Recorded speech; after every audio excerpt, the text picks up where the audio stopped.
Hello everybody, I'm here, I'm playing some old modded Minecraft for anyone who's curious. This is the Mindcrack 1.4.7 pack, and I have decided to farm a certain kind of tree. This tree is the Darkwood tree, aptly named because in its host mod, the Twilight Forest, its sole job is to create a soul-suckingly dark forest, which gets you lost, spawns monsters, and creates a challenge for new players. But I want this tree for aesthetic reasons because the Nether is awfully devoid of building materials in this version. So how am I going to farm it? Or rather, how did I farm it? Let me show you. We'll go on to the Nether instead of either the Twilight Forest or the Overworld, since I've prepared some demonstrations there to show you what's going on with some good frame rates. So here we go.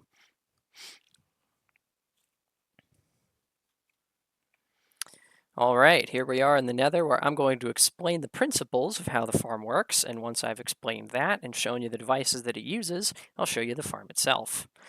So, before we talk about the design, we got to talk about the problems that it solves. First problem is that the tree branches out in all of these unseemly directions, so moving the trunk with pistons, like was done with tree farms in vanilla, would be extremely challenging.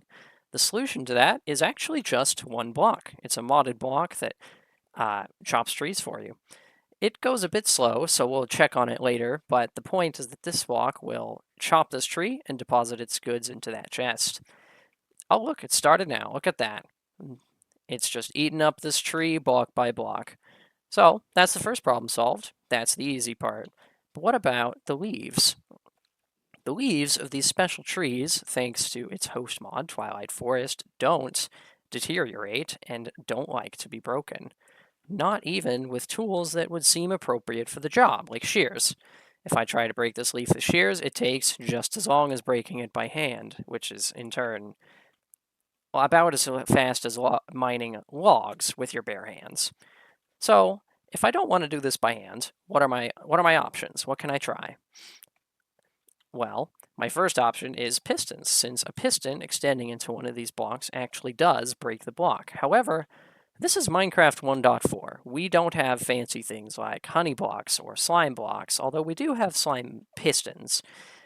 This means that I'd have to do the research to figure out how to build a double, triple, or even quadruple piston extender, and I don't want to do that. That seems like more work than it's worth. So what are my other options? Well, TNT is always a solid option.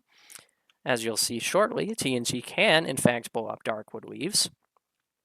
But TNT, as you know, requires sand and gunpowder, which requires killing creepers and either digging sand or manufacturing it. As it turns out, sand in this version can be made from cobblestone by grinding it, as you can see here. However, that requires a lot of energy, which is not something I have in great abundance right now. So that's out. But what about the creepers themselves? Couldn't I use them? After all, I have these controllable spawners. But I think it's self-evident how finicky they are. So what about the wither? Well, the wither is even worse than creepers. Because no matter what, I tested this on creative mode. No matter what blocks I use to contain it, it will break free. If it can't break the blocks, then it will phase through them in pursuit of something to hunt, I suppose. Which leaves me with one reliable, good option for solving the problem at hand, and it's this little guy right here. This is a turtle. It's a robot introduced by ComputerCraft who can do basically whatever I tell it to do. He can move. Specifically, look at this, forward, backward, up, down, and turning left and right. He's got a pickaxe in his hand, so he can use that to mine blocks. He can also place blocks, and he can even interact with inventories. So I'll demonstrate those by showing you this right here. He's going to walk up to this chest, withdraw a couple of items. He'll turn around, place it, dig it, and showing us that he can place blocks, dig them, and upon digging them, put them in his inventory. So my original farm idea is to simply have a bunch of these turtles go in a line and dig all the leaves in their way, like this. Then have a station at one end where they could unload the rest of their drops. Pretty simple, right? Well, That's what I thought. But this idea had one crippling flaw, which made me redesign the entire 25 by 25 block farm. And it's this. The Darkwood tree, I don't know if the rest of the trees in this mod pack do this, but the Darkwood tree, when planted, will displace anything in its way whenever it tries to place a log down. This includes my turtles. So I can have this turtle plant a sapling for me, and in fact, I can even, oh, it grew on its own. Wow, okay. But I can also have it place bone meal. Don't mind the fact that no leaves are on this tree. That's a glitch caused by the lamps above us. But the point is that there were a bunch of turtles here before, but look, this one's been replaced, that one's been replaced, this one, and that one, all replaced. This was happening on a much slower time scale on my first design of the farm, where my turtles were being eliminated by the tree, which was greatly disappointing. My gosh. They ask you how you are, you just have to say that you're fine when you're not really fine, but you just can't get into it because they would never understand. But what can I do about it? What's the solution? Well, all I need is a little bit smarter technology. I would just need to place the turtles on one side of the farm, allow the tree to grow, and then let them free, which is gave place to this design right here. You see, turtles can recognize blocks around them in this version of the game by comparing them to the blocks in their inventories. So that I can have this turtle, compare the box in its inventory with what's in front of it, and it will tell me what it sees. So in my design, I had it detect gravel to keep it captive and sand to let it free. But what's the problem with this? If it detects the blocks while they are moving, it doesn't recognize them. Unknown block, air. This is bad, because if this happens, they would dig straight through my system, destroy my circuitry, and cause me to have to redesign the farm.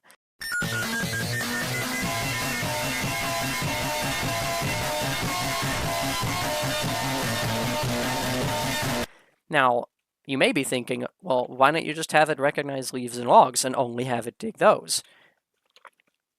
Well, the answer is that the compare function is janky. For instance, if I go to Lua on these turtles right here, and I say turtle.compare, with the straight up log, it works. It says true. But with the sideways log, if I do that again, watch what happens. False. Both of these are comparing the block in front of them to a darkwood wood. Why does it say wood, not log? Anyway, so a darkwood log, and the sideways one outputs false because apparently it only accepts one possible state of a block as something it can recognize, which means that I have to program the turtles to dig anything that they don't recognize. So this design is also bunk. Pistons aren't going to work. Additionally, by the way, the turtles would record their presence by depositing a ticket item. It doesn't matter what the item is, but I could have it deposit an item to a chest below them, have it be recorded by this device called a gate, which sends redstone signals and wire signals, and have that account for all the turtles. However, because it couldn't recognize the blocks in front of it, this design couldn't work either. Now, I did some internet searching and realized something very important about turtles. They can recognize and send redstone signals, including color-coded redstone signals. For anyone who's curious, these color-coded wires are from a mod called Red Power 2, which expands the capabilities of redstone. So, let's demonstrate this. First, if I send a redstone signal to the turtle in the classic vanilla way, it can recognize it on its right side. I can also use these freestanding redstone wires from the Red Power mod, and it can also recognize this as redstone signal. Additionally, it can recognize color-coded signal. For instance, if I turn the blue wire on, or cyan that is, and ask it what signal it's getting, well, it can tell me that it's cyan, and it can also tell me that it's red. And it can even tell me, importantly, that it's off. So, and not only can it read signals, but it can send signals. Watch this. It can send a signal to this lamp, and it can send a signal through this wire all the way through the bundled cable and send bundled signals. Pretty nifty, huh? It was this breakthrough, along with some internal changes in code, you actually using variable names and arrays instead of hard-coded values, that gave birth to the final design of the farm. So let's go see it, having all this knowledge in mind.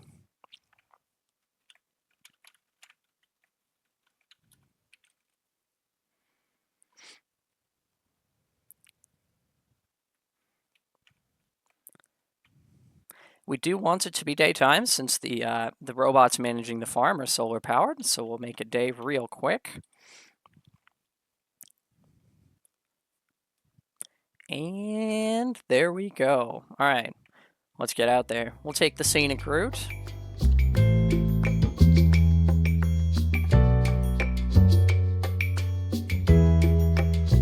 And this is it. This is the final product, the version that actually works. So how does it work? Well, as I said before, these gates keep track of the presence of turtles. I found that they can actually read the turtles' inventories directly. They wait here until all the turtles have returned. Meanwhile, if they run out of solar energy, then they sit here and recharge, which is what these two turtles are doing. Oh, excuse me, these three turtles are doing right now, in addition to dropping their items off at this spot. While they finish sunbathing, I'll show you some of the code that I had to learn, because I did, in fact, have to learn the fundamentals of Lua in order to program these things. This program is about 140 lines long, and it's the program that manages the digging turtles. I had to learn how to define functions, how to work with variables, how to do conditional statements and loops, how to work with variable types, which, by the way, are dynamically typed in Lua, so it's actually pretty easy compared to other languages. Syntax is also pretty easy compared to other languages, since Lua doesn't really care much about indentation or brackets and parentheses and all that. I mean, in function calls it cares about parentheses, and in lists it cares about brackets, but everywhere else it really doesn't matter. You could make the entire program one line of code if you wanted to. But anyway, I had to learn all these fundamentals, and I had to learn how to use print statements to debug, and so on and so forth.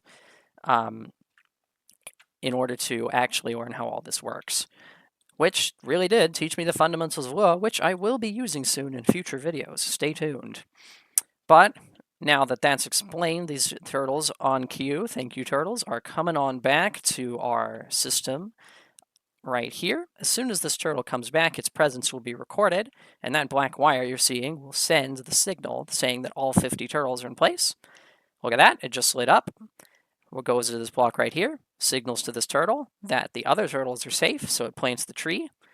I gave it a little bit of a buffer time just in case, so it'll take a couple seconds, and kabam, there's the tree. So the turtles will get to work on the leaves, the logger will get to work on this tree. Here are the turtles now. There's my little army. Go forth. Go. Woo! Then Yep, there it is. Logger's going to work on these logs. They're going into the storage system, and this just repeats ad infinitum until I have more logs than I know what to do with in a surprisingly short amount of playtime. And that's it. That is how farming this one stubborn Twilight Forest tree taught me the fundamentals of Lua.